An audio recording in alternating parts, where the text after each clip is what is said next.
дар деҳаи Иттиҳод собиқ ҷетиргани ноҳияи Данғара аввалин рӯзҳост ки сокинон барқ ва оби ошомиданӣ доранд. ҳанӯз як ҳафтаи пеш онҳо барқ надоштанд ва обро барои нӯшидан аз ноҳияи Панҷ меоварданд. Радиои Озодӣ 5 соли пеш аз мушкилоти ин деҳа, яъне надоштани роҳ, барқ ва об гузориш дода буд. сокинони деҳаи Иттиҳод гуфтанд, баъди гузориши Озодӣ мақомот даст ба кор шуданд. ҳалли ин мушкилот 5 сол вақт гирифт ва акнун раиси ноҳия натиҷаи корро месанҷад. Ина чаганон буданд, даст қатӣ мекашиданд, об буровард, ина ҳам молҳо, ҳам халқ истифода бурдестанд.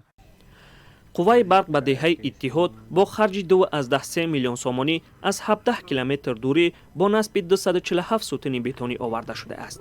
оби ошомиданӣ барои мардуми деҳ бо маблағи 250 000 сомонӣ аз чуқури 60 метр бароварда шуд. мақомоти Данғара мегӯянд ки ҳоло онҳо талош доранд роҳи деҳаро низ обод кунанд. деҳаи Иттиҳод дар байни ду кӯҳ ҷойгир буда 72 соли пеш бунёд ёфта аст. аксари мардуми он дар замони шӯравӣ ба нигоҳубини гӯсфандони савхоз ва зироаткорӣ машғул буданд. баъд аз фурӯпошии шӯравӣ фермаҳои гӯсфандон аз байн рафта, мардум ба парвариши чорвои худ машғуланд. дар ин ҷо 120 хонавода ба сар мебарад.